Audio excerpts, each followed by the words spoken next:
The Guardian has, in an exclusive, found a series of emails between the staff of the National Resources Conservation Service, that's a USDA unit that oversees farmers' land conservation.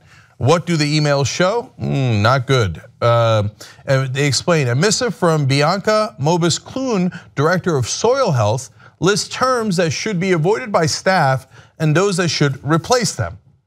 Now let me pause here to explain what political correctness is and the history behind it. So it is not if you find something offensive. That is not what political correctness is. It's often misused that way.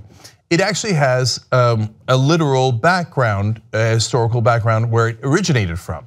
And some people say, oh, it was the Soviets who did it. Some say it was the Nazis who did it. It was actually both. The Soviets and the Nazis would send directives to their political operatives saying, whether something is factually correct is not important. It needs to be politically correct. You must use this kind of language when describing, in their case, the Jews or the pogroms, the famines, etc. They would say, don't call it a famine, call it something else, and that would be the politically correct term. So in this case here, we have the Trump administration telling scientists working at these organizations, you are not to use the factually correct words, you are to use the politically correct words. So let's give you the details. They explain in the emails, climate change is in the avoid category to be replaced by weather extremes. Instead of climate change adaptation, staff are asked to use resilience to weather extremes. And you see the Orwellian twist there too. It's no longer a problem, it's something that shows our resilience. Resilience to weather extremes. Well, doesn't that sound lovely? George Orwell from the grave going, I told you. Well, yes, you did, sir. They explain further here. The primary cause of human-driven climate change is also targeted, with the term reduce greenhouse gases blacklisted in favor of, quote, build soil organic matter, increase nutrient use efficiency. Meanwhile, sequester carbon is ruled out and replaced by, quote, build soil organic matter. Now, I'm not sure those things are even related, but everything is turned into a positive. No, we're not. We don't have to worry about reducing greenhouse gases. We're building soil organic matter and we're increasing nutrient use efficiency. You see how that's great? This is the definition of political correctness. And by the way, if you all these years you're a right-winger who claimed that you hate political correctness, I'm sure that you're on a rampage about this, and I'm sure that you're being honest and calling out the Trump administration, right? Now let me give you more details in case you want them. This is Jimmy Bramblett now. He's the deputy chief for programs at NRCS. And he wrote, quote, it has become clear one of the previous administration's priorities is not consistent with that of the incoming administration.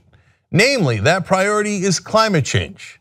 Please visit with your staff and make them aware of this shift in perspective within the executive branch. So now he wrote that 4 days after the inauguration. The emails I quoted previously are from February 16th, so a little bit, about a month after the inauguration. So they come in and immediately start changing the words. And in the case of Bramblett, he's saying, now remember, he's talking to a bunch of scientists. He's not saying, hey, adjust the research project you're working on. Let's not only investigate climate change, but let's also investigate economic concerns, whatever it might be, right? He's saying, no, stop your looking into it. We're not doing climate change anymore. Science, schmience, I don't care. We're going in a politically correct direction.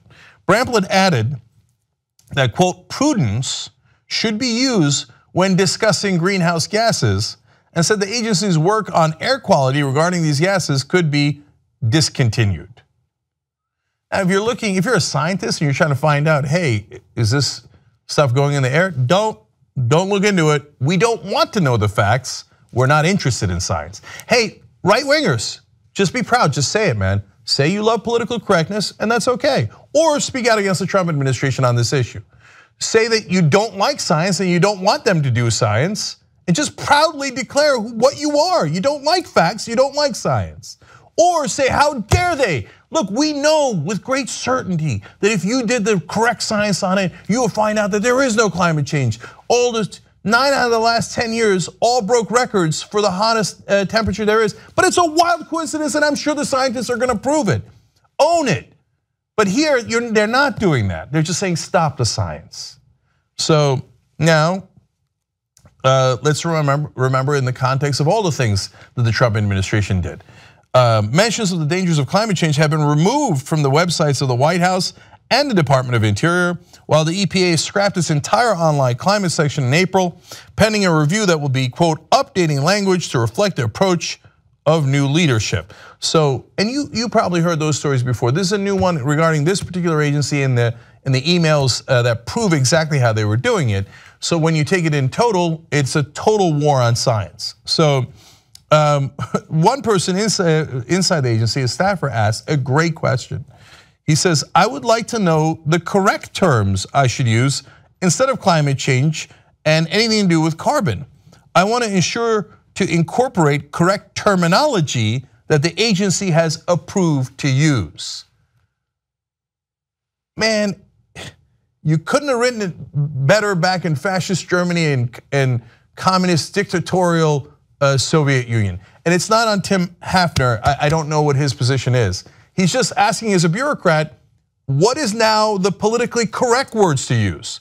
I know what the correct words are. I know what the scientifically correct words are. I know what the English words are. What's the language you want me to use in order to deceive people? He doesn't add that last part, but it's obvious. It doesn't matter even if you think it's not to deceive. Now there is politically correct language and it is enforced throughout the Trump administration. What do conservatives do all the time? Whatever they want to do, they project onto liberals. The liberals want political correctness. Don't let them use scientific terms. Make sure that you stamp that out, okay? Now, the last part. If you're not convinced yet that they're against science, wait till you get a load of this. As The Guardian explains, Sam Clovis, Trump's nomination to be the USDA's chief scientist, has labeled climate research junk science. Let's pause there for one quick second before I get to the best part. Now, if you think that the science is wrong, well, as a chief scientist, the guy's chief scientist, you would bring in your legendary other scientists, the tiny percentage of scientists paid by the fossil fuel industry to come in and go, oh no, guys, you got the science wrong, but it's okay, I can prove it to you. No, you're not gonna do any of that because you know it's not true. You say, junk science, we won't be doing that anymore. All you scientists, go take a 4-year vacation, right? Anyway, let's be fair. Sam Clovis nominated to be the chief scientist for this group. Last quote. Last week, it was revealed that Clovis, who is not a scientist, once ran a blog where he called progressives race traitors and race traitors and likened Barack Obama to a communist. The most important part of that sentence is the chief scientist who is not a scientist. They literally brought in a propaganda guy who made outrageous propaganda claims against Obama and other progressives, and they installed him, or they want to install him as the chief scientist. They're rubbing your face in it, including you conservatives. They're saying, oh, I thank you, schmucks. Keep making those arguments about how, no, we're pro-science too.